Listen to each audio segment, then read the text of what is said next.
Hello and welcome to the SciFirst MovieTalk episode. So in this episode, we finish our journey into the Harry Potter franchise with the overall wizarding world constructed by J.K. Rowling, with the 8th movie adaptation derived from her works from the 7th and final book in the Harry Potter series, the 2011 fantasy adventure Harry Potter and the Deathly Hallows Part 2.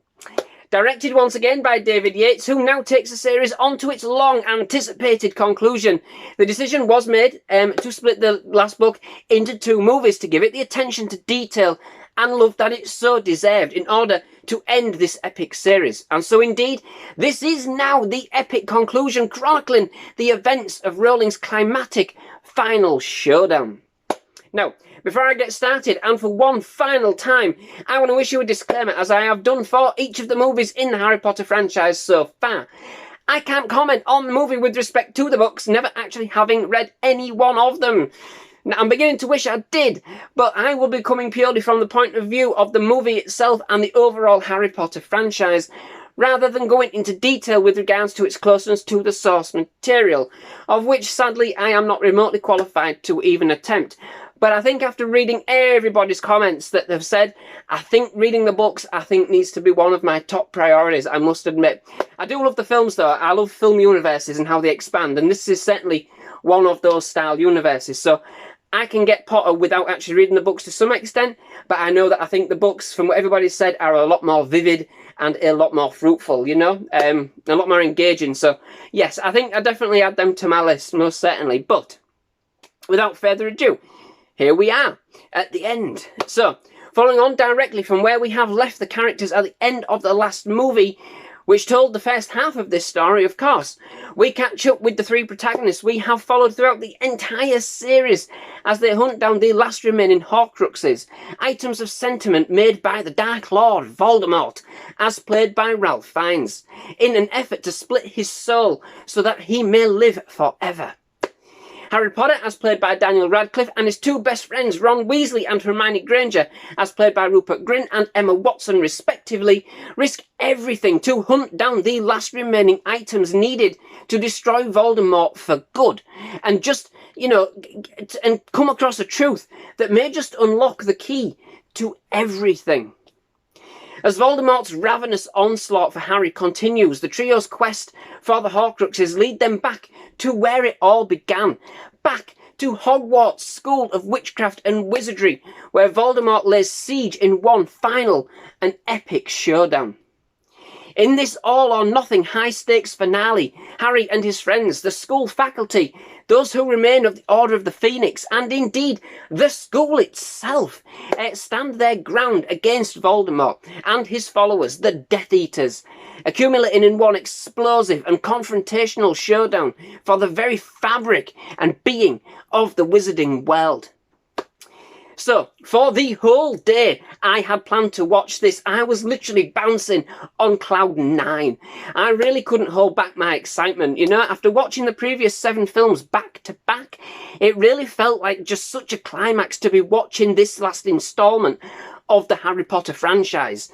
It had been quite the emotional journey for me personally, reliving all the nostalgia, the secrets, the lies, and all of the magical wonder all over again, and one which of course had poised to lead me to this epic finale I couldn't wait to sink my teeth into once again. This is it. This is what everything has been building towards as the movie more than draws on that sense of anticipation. It wastes absolutely no time at getting us back into the swing and immersed into this fantastical world at one of its most grimmest, darkest, but undeniably most thrilling points. The sense of nostalgia is absolutely amazing. It feels like we have grown up and been on this amazing journey together with the cast over the years that, the films have portrayed. They started out so young, so innocently naive, and for us to kind of witness firsthand how they've kind of developed and mastered not only magic, but themselves, their characters, and how much they committed and embedded into the roles was such an amazing treat, not often savoured in quite the same way for quite that length of time. It's a very steadfast and headstrong entry, giving everything we had been waiting for and expecting. It certainly doesn't hold back its punches and certainly delivers, providing a very satisfying conclusion to the series and proves the investment in time and in the series characters throughout has been more than worth it. It is an intensely serious movie that surpasses everything we have seen so far, offering yet again another unique take on the series, yet providing a focus point for everything that had come to pass. There's not a wasted minute in this entry. It had a lot of ground to cover and indeed millions and millions of fans to please. The film certainly crams in a lot, and with so much going on, it could have easily have lost focus on what made the series great. But it remained primarily focused on Harry. And this was always about Harry and Voldemort, you know, and this is how it was to end. There were plenty of other stories to tell here, absolutely, but many only kind of paid lip service as we go through. That didn't deter from the gravity by any stretch, but the film was true to the series' origins and dug deep into the series' roots to give the conviction it needed to present this grand finale. The movie is a true rollercoaster ride of visuals, emotions, characters and theatrics, you know? Both the good and the bad sides are excellently played, the absolute pinnacle of the characters we have seen to date. Revisiting many old and familiar places along the way, Gringotts, Hogsmeade, and indeed, of course, not to mention Hogwarts itself, which just simply catapulted the grandeur of the proceedings and provided an absolutely memorable and formidable backdrop to the finale itself. In fact, it was a suitably emotional and poignant setting on which to stage the final battle, you know? The Potter franchise up to this point had been as much about Harry as it was also about Hogwarts itself. And it was a real kind of fitting gesture that it may also play such a pivotal role in the end game. Absolutely awe-inspiring to watch, indeed, and see the school's defence kind of take hold, you know? Absolute spirit and linchpin of the series, and indeed, for as much as you felt for the characters, there was also a sense of pain and anguish as well about the school, given that it had been just so much a big part of our lives as well, as much as the characters themselves. In fact, it was a character in itself, living, breathing throughout the events of the series. Absolutely spectacular. I think I was perhaps a bit disappointed that the Deathly Hallows themselves, a trilogy of items of unbelievable power, didn't really feature more prominently, especially after the big crescendo we had with regards to their power during the last instalment. Perhaps I did actually miss something, I don't know, but it seemed like a lot was kind of made of their power, yet only really one of them, the item known as the Elder Wand, said to be the most powerful wand on Earth, was ever really used to any effect. In the end, the movie still came down to the search for and the destruction of the Horcruxes, which has kind of been all along. That had kind of been the key plot points for the last few movies. The Deathly Hallows almost seemed superfluous to me. I might be wrong, but yeah, nothing was kind of really made of it. So although, yeah, let me know if I'm wrong in that. But in spite of this, it is still simply spectacular and beautifully orchestrated, making great use of everything that has come to pass with an emotional payoff that is simply off the charts. It's an intense movie that still finds the time to lighten the mood and bring back much of that Potter charm, you know? Once again, it brings an absolutely spellbinding ensemble of characters from throughout the series. I think they wanted to cram in as many as possible returnees, from the very, very beginning. An absolutely outstanding cast that has taken us on this journey. Our intrepid trio, of course, are on top form once again, with Radcliffe, Grint and Watson closing out their journey with such emotional finesse. Ralph Fiennes as Voldemort is absolutely epic also. Absolutely relentless, totally ruthless, and Fiennes certainly gives the character, this flair and his absolute all, with a wonderfully, theatrical, even operatic kind of performance at times, and totally mesmerising as well, As a villain, props to him. But also props, they have to go to Neville Longbottom. I haven't really discussed Neville as much in the series as I probably really should have done. He has provided some very kind of light-hearted, very comedic kind of backdrops, as kind of always on the kind of the back burner, kind of the brunt of some of the jokes.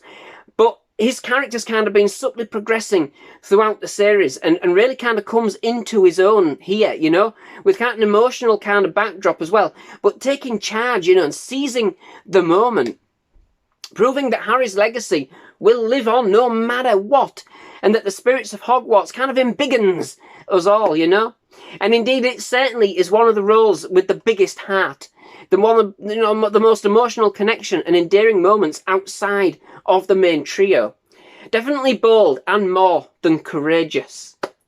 And more than worth another mention is the simply enchantingly mesmerising score by Alexandra Desplat. Despair was in the last one, Desplat's in this one.